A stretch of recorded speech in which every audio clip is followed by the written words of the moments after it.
오늘 우리가 같이 읽은 레위기 7장 28절에서 38절에 있는 내용으로 5가지 제사에 대해서 언급을 하고 또 세부적인 보완적인 내용들을 언급하는 것이 마무리됩니다.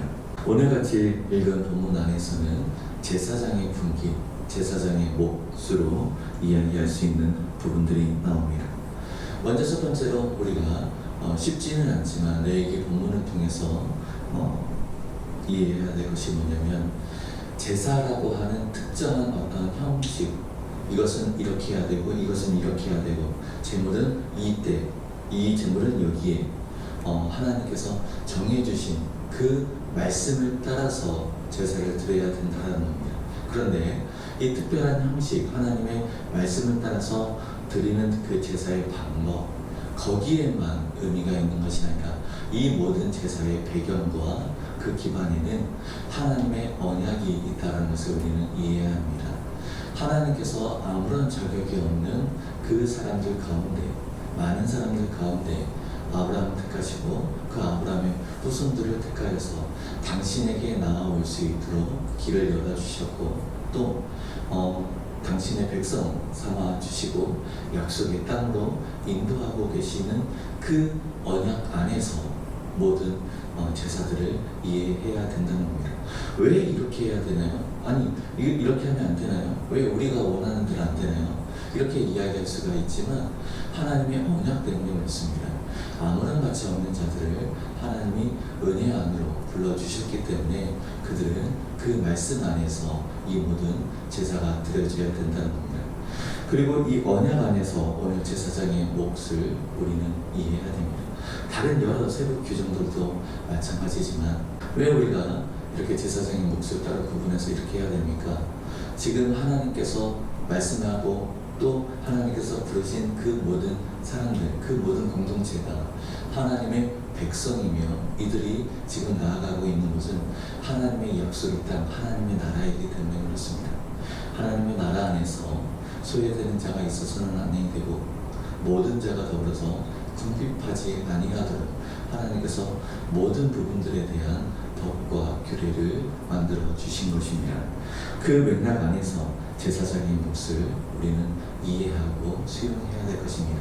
그러면 오늘날 우리가 제사를 드리지 않고 제사장이 존재하지 않지만 이 제사장의 몫과 그 다음에 제사 드리는 그 방법들에 대해서 어떻게 이해해야 될까? 우리도 마찬가지로 예수 그리스도로 인하여서 은혜 언약 안에 들어와 있습니다. 그 언약 안에서 우리가 하나님을 예배할 수 있게 되었습니다. 그러하기 때문에 이들과 마찬가지로 내 마음 기쁘는 대로, 내 원하는 대로 내가 흡족할 만큼 무언가를 해서 드리는 것이 아니라 하나님이 정하신 성경적인 원리를 따라서 우리는 공동체로서 예배를 해야 됩니다. 그리고 이 예배하는 가운데, 이 예배 공동체 안에서 소외되는 자들이, 배척당하는 자들이 없도록 우리는 잘 돌봐야 됩니다. 그 맥락 가운데 하나가 교회 안에 있는 사역자들이죠. 교회 안에 있는 그 사역자들 안에서 한국교회 안에서 전반적으로 그 깔려있는 풍토 중에 하나가 뭐냐면 가난한 열정, 가난한 영성입니다. 목회자가 부유해서는 안 된다. 목회자는 좀 궁핍하고 빈궁한 가운데 더욱더 하나님을 의지하고 기도하면서 나아가야 된다. 성경적이지도 않고 어떤 맥락에서 그렇게 이야기가 되는지는 모르겠지만 그러한 풍토가 굉장히 많이 깔려 있다는 겁니다. 그러한 부분들에서 우리는 결코 그렇지 않다는 것. 그리고 그 말씀 사역자들이 본래 맡겨져 있는 그 직무, 동일한 성도 가운데 목사로서 아니면 사역자로서 주어져 있는 그 직무를 잘 감당할 수 있는 환경들을 협력해서 만들어 주어야 된다는 겁니다. 이를 통해서 교회 공동체가 더욱더 말씀으로 자라날 수 있기 때문에 그렇습니다. 이러한 이야기들 가운데 몇 가지 예를 들어본다면, 어느 교회에서 차량 운행을 하다가 어느 전도사가 교통사고를 죽었습니다. 너무나도 안타까운 사건이었죠. 하지만 그 전도사가 죽은 이후에 남은 유가족이나 그에 대해서 교회에서 해줄 수 있는 게 없었습니다. 너무나도 교회가 힘이 없었기 때문에 그렇죠. 그래서 그 유가족들에게 해줄 수 있는 것은 유감스럽다, 미안하다입니다. 근데 문제는 남아있는 유가족은 어떻게 생존을 해야 될 것인가, 그런 부분들에서 교회 공동체가 고민을 하고 어떻게 하는 것이 언약 공동체 안에서 소외당하지 않고 우리가 더불어 살아갈 수 있는지, 거기에 대한 고민이나 생각이 그렇게 많지 않다는 겁니다. 선배 목회자들 중에 보면 사역을 하시다가 병을 얻으니까 교회에서 나가라는 통보를 받습니다. 아니면 수천하신 다음에 남은 유가족들은 교회에서 나가라는 이야기를 종종 봅니다. 그런 사례들을 본다면 과연 여기가 언약 공동체인지, 아니면 이해타산을 위해서 우리들의 요구를 충족시키기 위한 어떤 사람을 고용한 것인지, 이런 부분들에서 우리 예배 공동체는 보다 심각하게 잘 고민을 해봐야 됩니다. 우리는 예수 그리스도를 통하여서 언약 공동체 안에 있는 사람들입니다.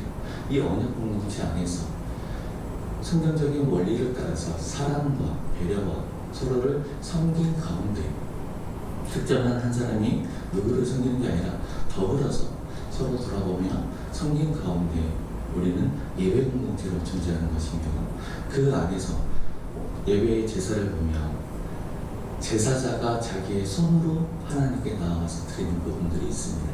마찬가지로 우리가 예수 그리스도를 통해서 예배자들이 하나님 앞에 나아가야 되고, 하나님 앞에서 자기가 감당해야 될 몫들이 있습니다.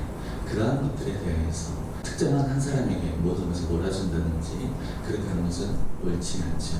우리 언약 공동체 안에서 더불어 맡겨져 있는 일들을 잘 감당할 수 있어야 될 것입니다. 예배는 어떠한 형식으로서 이제부터 예배 시작, 예배 끝, 아니면 이런 여러 종류의 예배가 있다, 그 예배에 우리가 참여해야 된다, 이게 아니라 언약 공동체 안에서, 언약 안에서, 그리고 그 부르신 목적에 합당하게 살아가는 삶, 나와 하나님의 관계 안에서, 나와 같이 부르심을 받은 지체들 안에서 그 관계와 교제함을 배제하고 예배는 존재할 수 없습니다.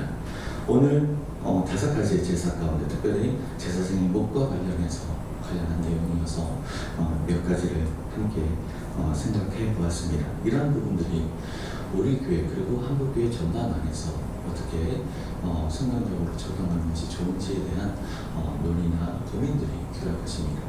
우리에게 주어져 있는 오늘 하루의 삶 가운데 나와 같이 언약 공동체 안으로 부르심을 받은 지체들을 돌아보는 여유와 또 그 언약에 참여하는 말씀에 순종하는 그런 삶이 있기를 소망합니다. 기도하겠습니다.